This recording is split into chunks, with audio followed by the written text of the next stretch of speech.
ایک اہم ڈیولپمنٹ سامنے آئی ہے کہ سابق وزیر اعظم عمران خان نے یہ آمادگی ظاہر کی ہے کہ اگر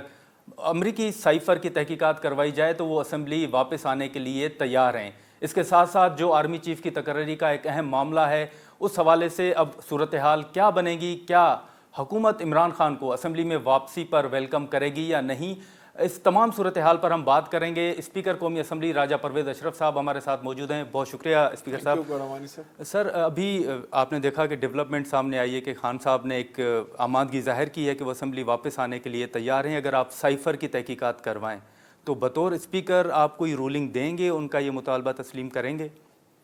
دیکھیں، میں سمجھتا ہوں کہ یہ تو تحقیقات کرنی اور جو بھی معاملات ہیں وہ ان کے اور حکومت کے درمیان میں ہیں۔ بطور اسپیکر تو بالکل میں تو ان کو ویلکم کروں گا، جو شخص بھی آئے گا اسمبلی میں، اور میں ان تمام کا کسٹوڈین ہوں، اور مجھے امید ہے کہ جب ہم پارلیمان کو عزت اور تکریم دیں گے، جب ہم اپنی سیاست کا محور جو ہے وہ پارلیمان کو قرار دیں گے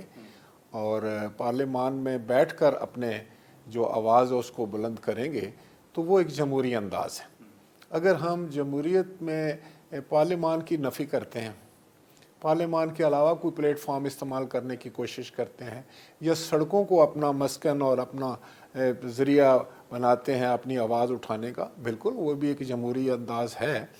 ہمیں جمہوری جد و جہد میں وہ چیزیں بھی ہیں، لیکن سب سے اچھی بات جو ہے کہ ہم اپنی پارلیمان کو مضبوط کریں، کیونکہ پارلیمان جو ہے وہ آپ کے جو 22 کروڑ لوگ ہیں ان کی دانشگاہ ہے۔ لوگ آپ کو الیکٹ کر کے پارلیمان میں بھیجتے ہیں کہ آپ ان کی آواز بنیں۔ اگر آپ کو سڑکوں پر ہی ان کی بات کرنا ہے تو پھر تو یہ اتنا بڑے تردد کی کیا ضرورت ہے کہ وہ آپ کو الیکٹ کریں، اتنی بڑی ایکسرسائز ہو اور پھر الیکشن ہو، اور الیکشن کے بعد ایک پارلیمان مارز وجود میں آئے، وہ 5 سال کے لیے آئے، اور آپ وہ 5 سال سے پہلے ہی خیر بات کہہ دیں، تو میں سمجھتا ہوں کہ اس سے جمہوریت کی جو ہے وہ جمہوریت کو کمزور کرنے کے مترادف ہے۔ جو کوئی بھی ایک سیاسی شخص جو ہے وہ میں سمجھتا ہوں اس کو یہ نہیں کرنا چاہیے۔ تو اسپیکر صاحب، یہ جو خان صاحب ہر جلسے میں ملٹری اسٹیبلشمنٹ کی طرف اشارہ کرتے ہیں، کہتے ہیں کہ آپ نیوٹرل نہ رہیں،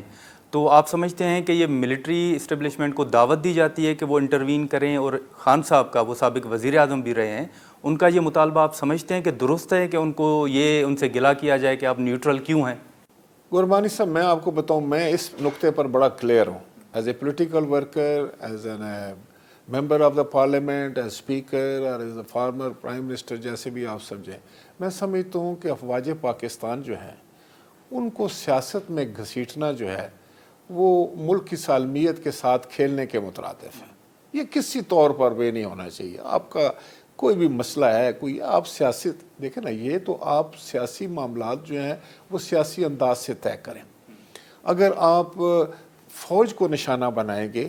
فوج کو موضوع بحث بنائیں گے،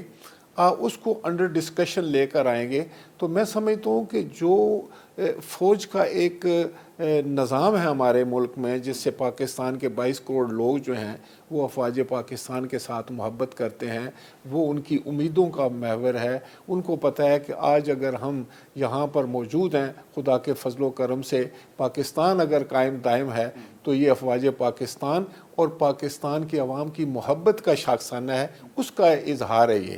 اس کو ہم کسی طرح سے بھی، میں سمجھتا ہوں کہ ہمیں اس طرح کا خواب بھی نہیں کبھی دیکھنا چاہیے۔ یہ تو کبھی اس طرح کا تو خیال بھی ذہن میں نہیں آنا چاہیے کہ ہم اپنی افواج پاکستان اور پاکستان کے عوام کے درمیان جو ایک خوبصورت رشتہ ہے، جو محبت کا ہے، جو عشق کا رشتہ ہے، رومانس ہے، اس کو ہم کہیں کوئی گزند پہنچا لیں، تو یہ پاکستان کے ساتھ بہت بڑی زیادتی ہوگی، پاکستان کے ساتھ دشمنی ہوگی۔ اور میں یہ تمام سیاسی جماعتوں سے یہ گزارش کروں گا کہ وہ کچھ بھی ہو جائے، آپ کیسے بھی حالات سے گزر رہے ہوں، آپ ایک دوسرے کے خلاف کس انداز سے بھی صف آراہ ہوں کریں، سیاست میں یہ سب شاید جائز ہو سکتا ہے، لیکن جو آپ کے قومی ادارے ہیں ان کو جو ہے ان کو نہ گھسیٹیں، اور خاص طور پر افواج پاکستان کے بارے میں کوئی ایسی بات نہ کریں جس سے ہمارے دشمن جو ہیں اس دنیا میں موجود ہیں وہ اس کو اٹھا کر ایک ایسے انداز سے دنیا کے سامنے پیش کریں جس کا پھر ہمارے پاس توڑ نہ ہو۔